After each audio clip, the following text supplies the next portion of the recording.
Atlanta, Georgia, a city of prosperity, entrepreneurs, small businesses, and thriving families. That's what Atlanta's known for these days, but it wasn't always this way. So let's head back to the 1990s. Atlanta looked like a completely different city, and anyone who was around can vouch. But you might be thinking, yes, every city changes, what's new? But no, this is way different. Let me break it down. Atlanta had 37 public housing complexes, which is the most per capita of any city in America. The city's landscape looked completely different than it does today. All of those fancy condos and apartment buildings that you see today used to be some of the most dangerous housing projects in the country. But how did this happen? 1994. The city of Atlanta had gotten so bad that the federal government decided to step in and take over the Atlanta Housing Authority. They would launch a program called the HOPE. This planned to demolish all 37 complexes throughout the city. So starting in 1994,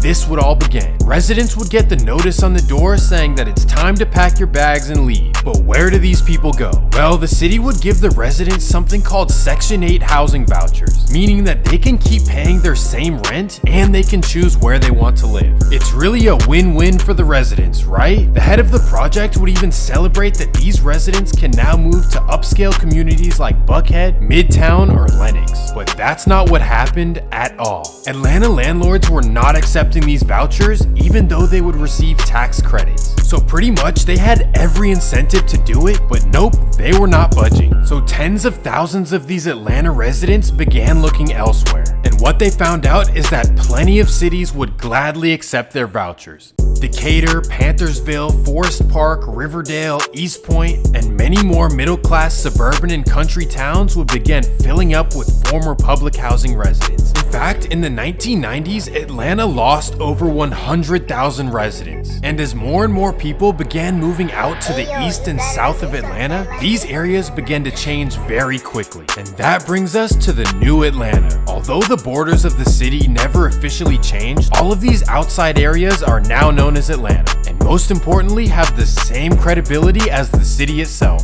So as the landscape of the city is changing, a whole new wave of rappers start emerging. So now let's talk about what you came here for. One of the biggest rivalries in rap history, but more importantly, two of Atlanta's biggest bosses bumping heads. But before they were bosses, they started off at the bottom. So let's head back to the start.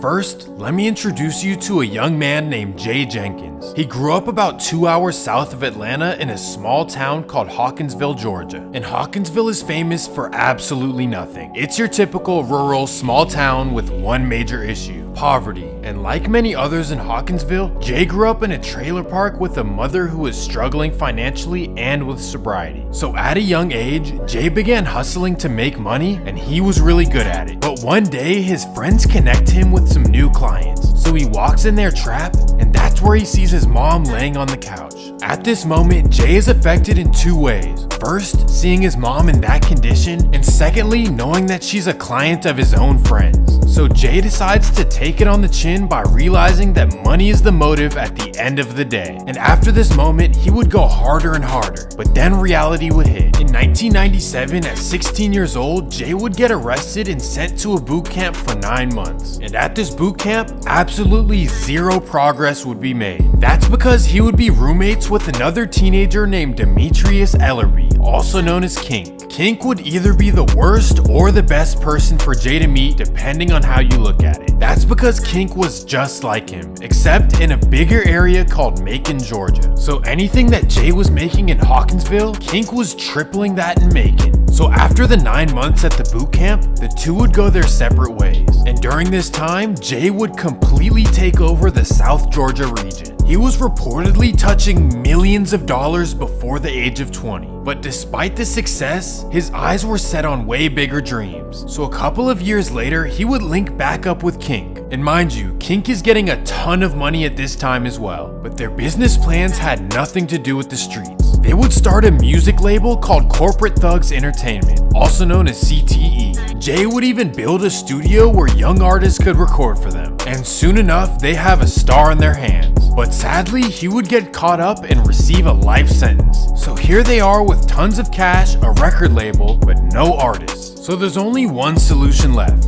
Let's try to rap. So Jay would hop in the studio and began calling himself Young Jeezy. And through his connections in the streets, he would drop a serious bag on features from Lil Jon and other mainstream rappers. And again, let me make this clear. Young Jeezy was rich before he ever picked up a microphone. He was already all through Atlanta in Ferraris with hundreds of thousands of dollars in chains. He would become an underground star in Atlanta, but he wasn't the only person getting serious money. So that takes us to Zone 6. And that's just what it's called because technically it's the city of Decatur. But this is one of those areas that had a huge influx of residents from Atlanta's old projects. And because of this, most of the area became just as wild as the old Atlanta. And that's where Gucci Mane began taking the same path as Young Jeezy. But his upbringing was slightly different, so let's head back.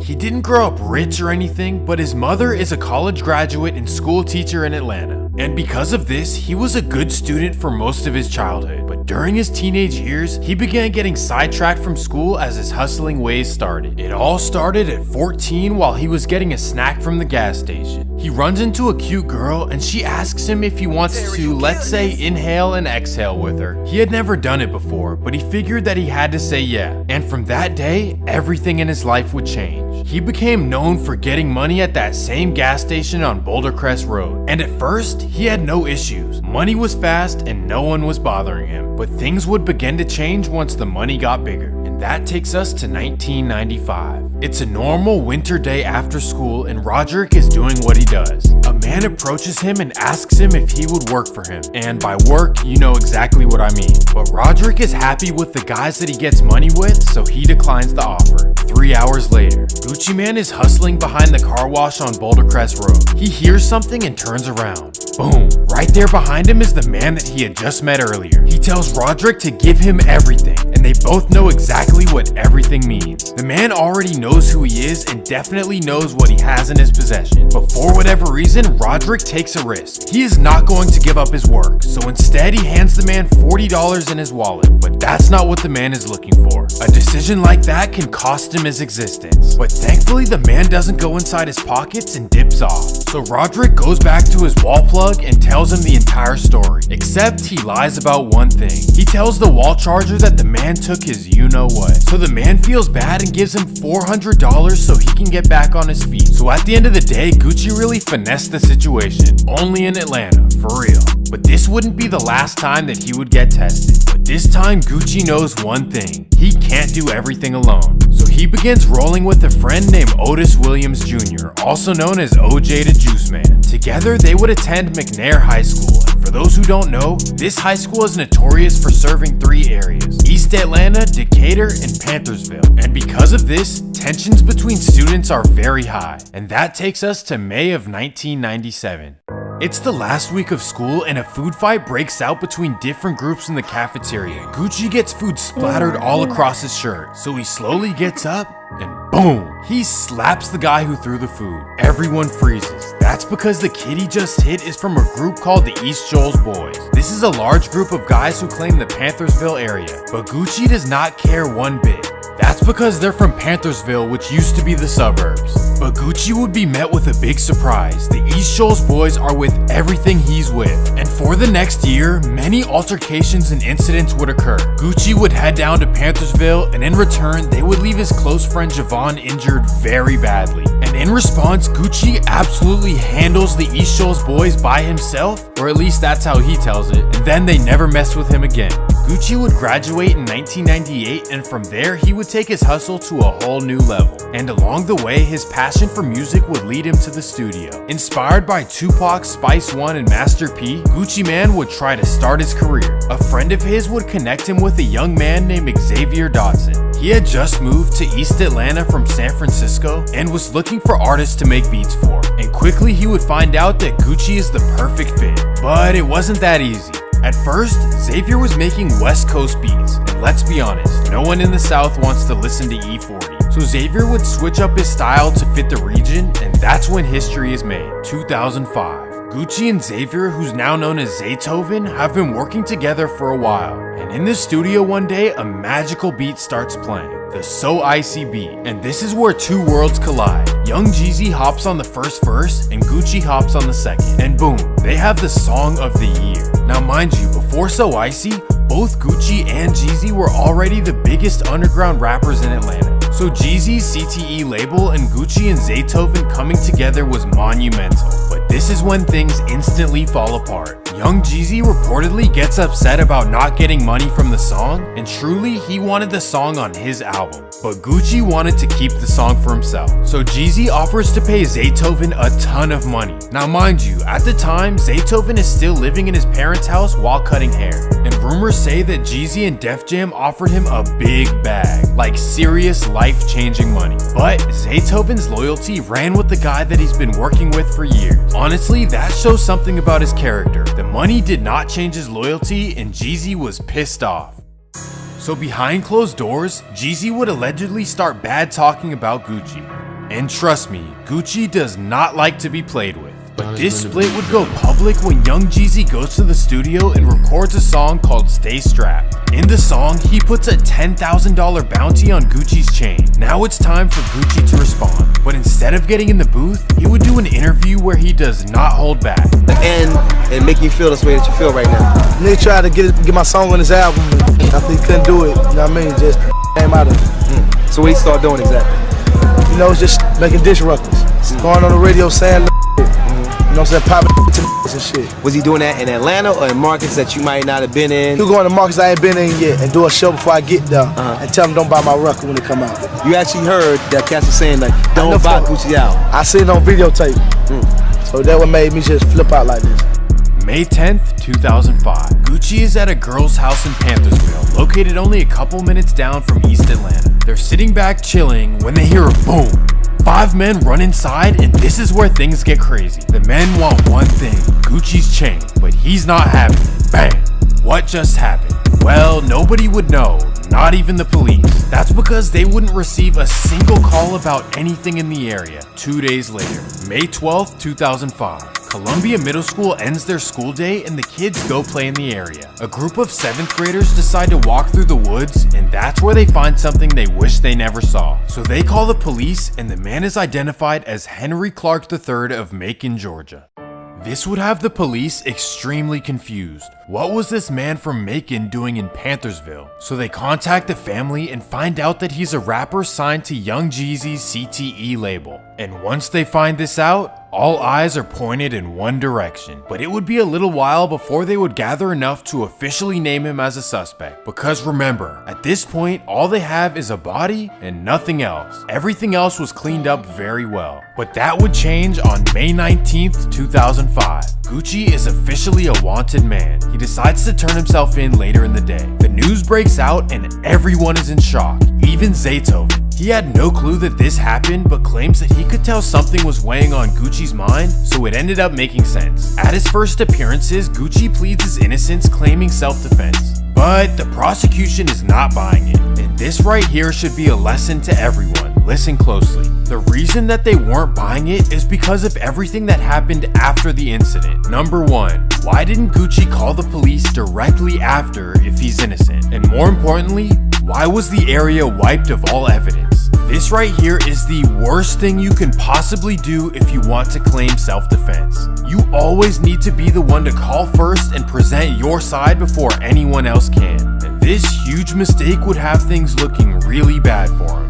Meanwhile, Young Jeezy is taking full advantage of all the media coverage. And 2 months later, on July 26, 2005, Young Jeezy releases his debut album, Thug Motivation 101. This album absolutely takes over the South and eventually the whole country. Songs like Soul Survivor, My Hood, and Air Forces all become anthems in every club. But behind the music labels and radio stations, things have gotten serious in Atlanta. Gucci does an interview after being released on bond, and he says some questionable things. He may have broken the code. What do you guys think? Check it out. So that situation that we were just talking about with the charges and so forth, do you feel like it was a setup because cats came like after you, like they was coming to get you? Yeah, I think it was a setup. Do you have any indications on who it might be? Have you heard anything on the streets? Just whatever you feel in your own heart? Well, you know what I'm saying? Like I say, ain't too many people got the motive to do like that. I just like a detective, learn, you know what I'm saying, look at the motive, who has motive to do it. This only has motive. Jeezy. Yeah. Okay. Straight up. Well, young Jeezy absolutely believes that Gucci broke the code and he wouldn't hold back. For any hood know if you get in any type of trouble and throw your name in that shit, he's a snitch ass. You know what I'm saying? He locked up, got a song, got on. Now you want to talk crazy. You know what I'm saying? You can't do that. Things start looking really bad for Gucci's future, and this is for two reasons. Number one is that Jeezy and T.I. are his enemies, and that means that the fans are taking sides. And this wouldn't be a problem except for the fact that Jeezy and T.I. are signed to major labels and have the whole industry behind them. Meanwhile, Gucci and Zaytoven are just two guys making hits out of their basement. And not only would this hinder their growth, Gucci's case has his future looking dim. The prosecutors have the perfect case. They show that evidence was tampered with after the incident, along with the failure to alert authorities. And here's the worst part for Gucci. He has no eyewitnesses, not even the girl he was with. And that right there makes you wonder whose side she was really on. But as things are looking downhill, a key witness shows up to court. A gardener who claims that they were mowing the lawn while everything transpired. The gardener would say that it was self-defense and that he saw it all go down. And that is all he needed. In January 2006, all charges would be dropped against Gucci. But to this day, no one truly knows what happened other than Gucci, the girl, and the four men involved. Oh yeah, and the gardener too, of course. That takes us to the year 2006. Gucci is back free and working harder than ever before. He and Zaytoven are literally spending every night in the studio and dropping banger after banger. Gucci's career would take off with hit songs like Wasted and Lemonade. But he wouldn't be the only one taking off.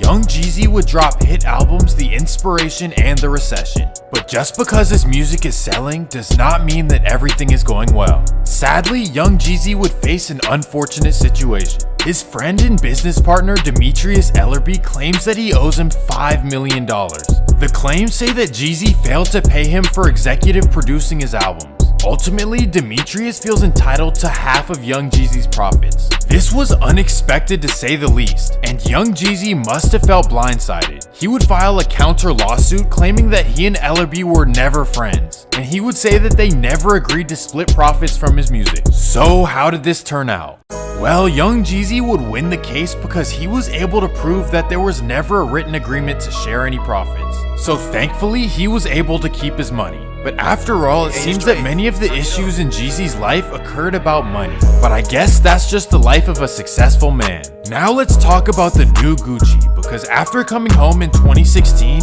he became a new man. He changed so much that people began thinking that he's a clone of his former self. And they say time heals all wounds, and that may be the case. Gucci and Jeezy would finally agree to sit down under one condition. They would decide to do a versus battle to finally make it water under the bridge.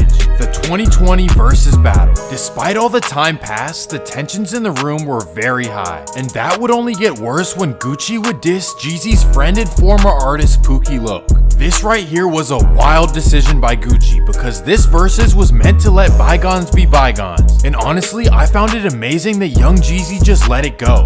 Lil Boosie would even go on Vlad TV and say that if it were him, it would have been a serious problem right then and there. But what do you guys think? Did Jeezy show growth and maturity, or should he have reacted strongly? All in all, the verses truly showed how legendary both artists are and how many hits they really have. But for me, it showed that Jeezy is a more complete artist. But what do you guys think? Which artist was more influential to you? And that's gonna do it for this episode of Swamp Stories. Make sure to leave a like and subscribe, and let me know in the comments what you want to see next. Peace!